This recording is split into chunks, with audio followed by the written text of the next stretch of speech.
The nature of the ultimate revolution with which we are now faced is precisely this, that we are in process of developing a whole series of techniques which will enable the controlling oligarchy, who have always existed and presumably always will exist, to get people actually to love their servitude. This is a problem which has interested me for many years, and about which I wrote 30 years ago a fable, The Brave New World, which is essentially the account of a society making use of all the devices at that time available, and some of the devices which I imagined to be possible, making use of them in order to, first of all, to standardize the population, to iron out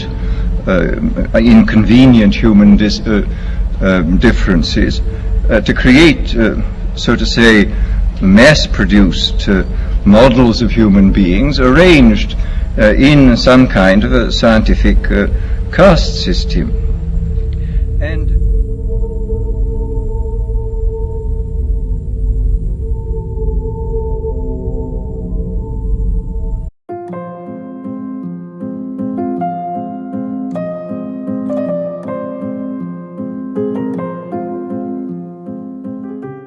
in today's media economy, the amplification of controversy ties directly into patterns of social and psychological control that thinkers like Joost Meerloo, Hannah Arendt, and Aldous Huxley described long ago.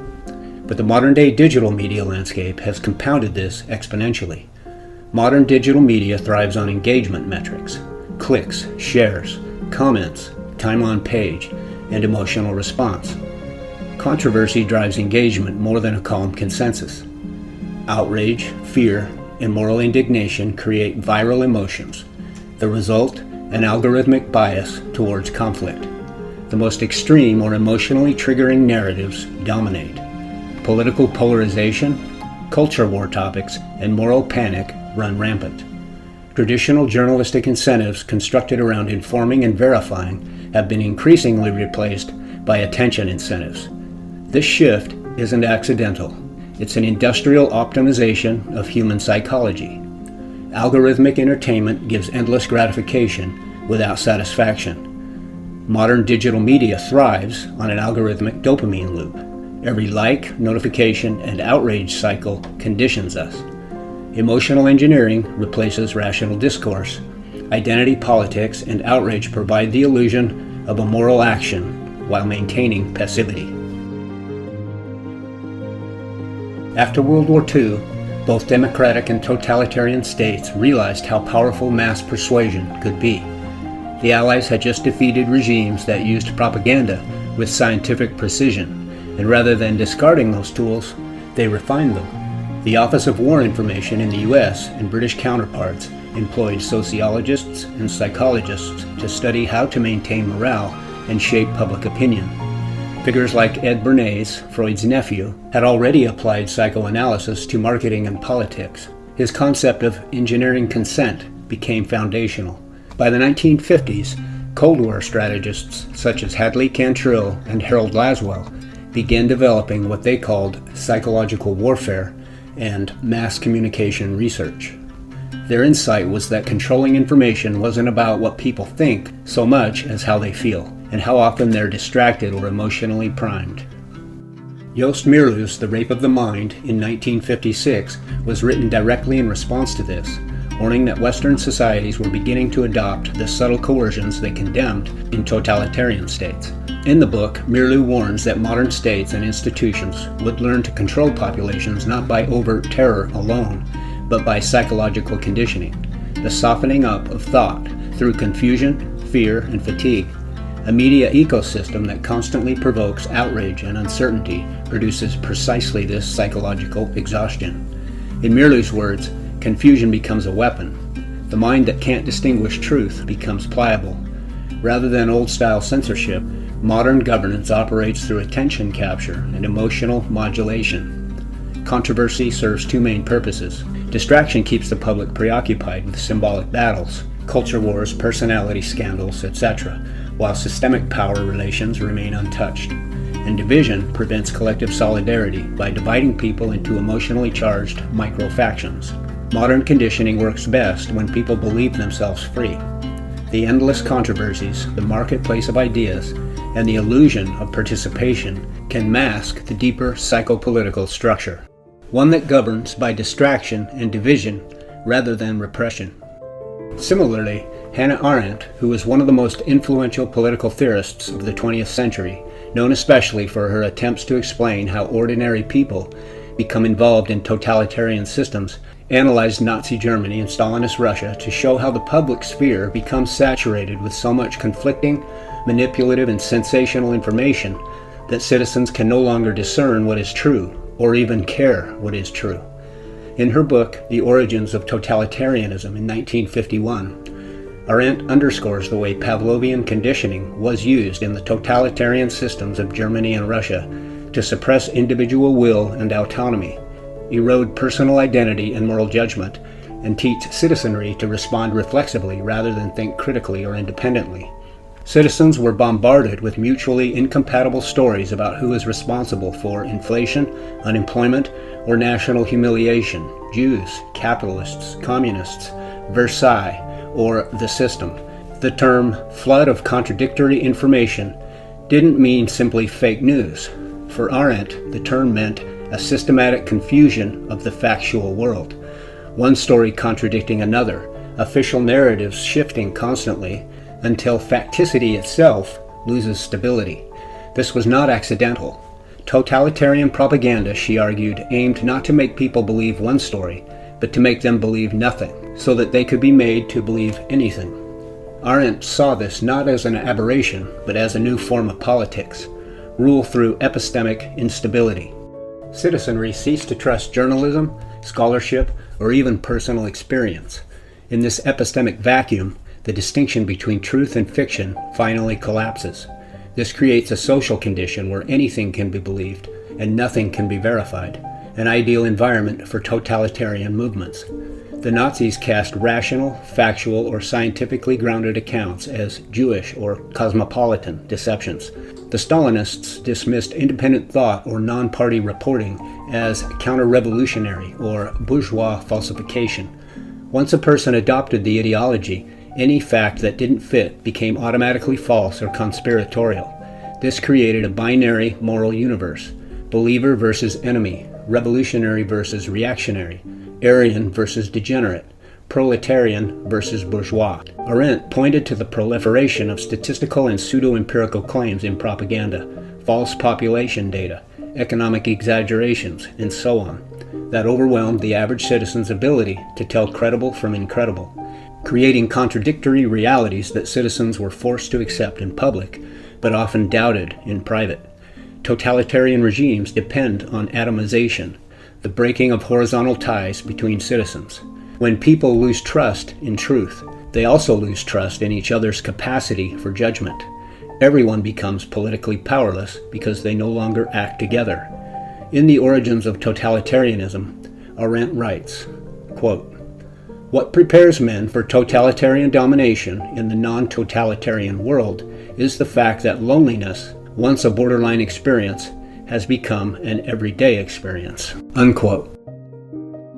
In a 1962 speech at UC Berkeley, Aldous Huxley described a coming stage of social evolution in which rulers would perfect the art of making people love their servitude. He called this the final or ultimate revolution. Final because it would achieve what earlier tyrannies had attempted through coercion, violence, and fear, but now through psychological, pharmacological, and technological means.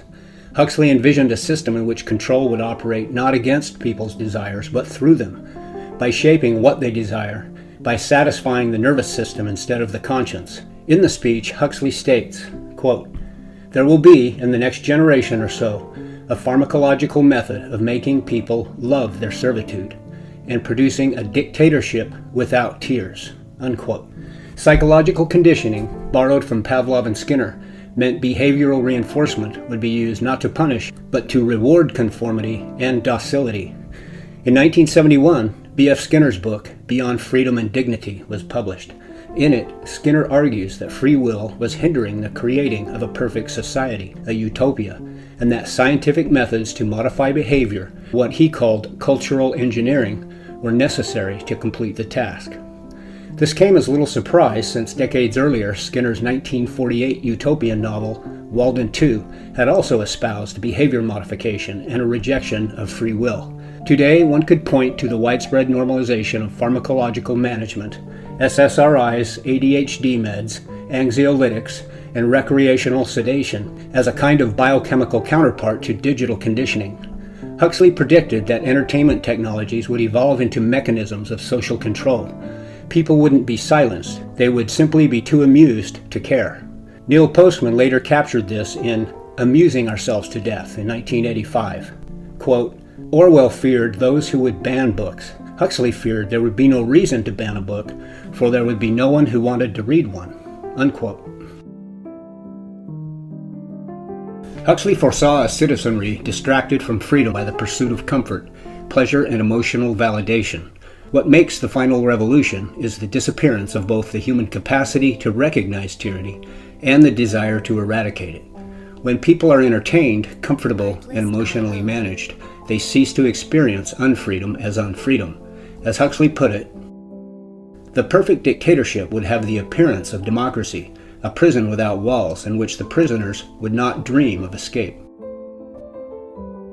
In the modern day, the digital media landscape has become the perfect environment for what many observers of Nazi Germany and Stalinist Russia feared, and the advent of social media has amplified the dynamics described by Arendt, Mirlu, and Huxley exponentially. Digital platforms are designed to keep you scrolling, with a feedback loop of emotional arousal and identity reinforcement. But where Arendt and Mirlu were diagnosing what had happened under Nazi and Stalinist systems, Huxley's final revolution speech at UC Berkeley in 1962 was not directed at the totalitarian East, but rather at the liberal, democratic, and technologically advanced West, particularly the United States and Britain, where Huxley saw the conditions of comfort, entertainment, and psychological management emerging in the capitalist democracies of the post-war world, where moral and ethical ambiguity and the dissolution of shared reality, polarization, relativism, and highly personalized truth kept populations in a low-level state of agitation and cognitive dissonance. Rather than censorship, attention steering creates consent, what Mirlu called voluntary submission of the mind.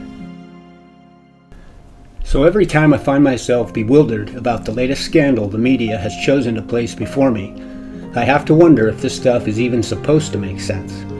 I have to wonder if one scandal after another is really normal, or if it's intended to steer me into an emotionally centered state of mind, whether confused, angry, or fearful, so that I either become more tribal and play the identity politics game, or I just withdraw altogether and pursue frivolous amusement instead, because these are the time-tested effects such tactics tend to produce.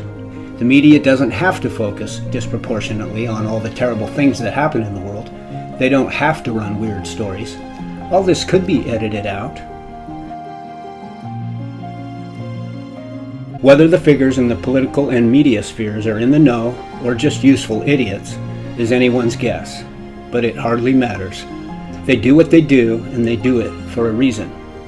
So what is that reason this time around? Currently, it appears that whoever decides which stories will be aired is not trying to depict a cohesive, healthy culture, bound together by common societal mores. If anything, they're doing the opposite. They're trying to erode our confidence in the system by depicting a culture in conflict and in twilight, one that has run its course, one that needs a great reset, one that should be built back better. But will it really be better? Or will it just be about more control? Even something akin to Huxley's final revolution. You know what, we basically have two countries that have been fighting so long and so hard that they don't know what the fuck they're doing. Do you understand that? And by the way, you know, I sit on the stand and it get hot. I got hairy legs that turn blonde in the sun. And the kids used to come up and reach in the pool and rub my leg down so it was straight, and then watch the hair come back up again.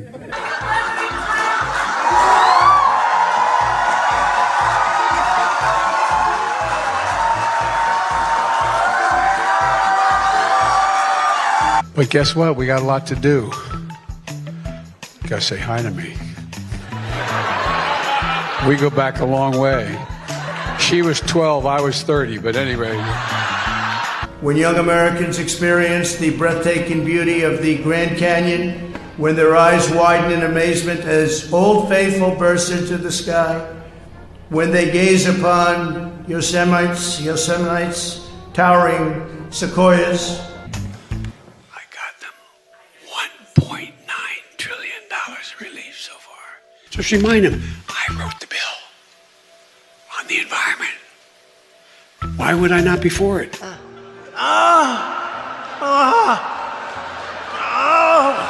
We're going to seize their yachts, their luxury homes, and other ill-begotten gains of Putin's kleptocracy. Kleptocracy. The guys who are the kleptocracies.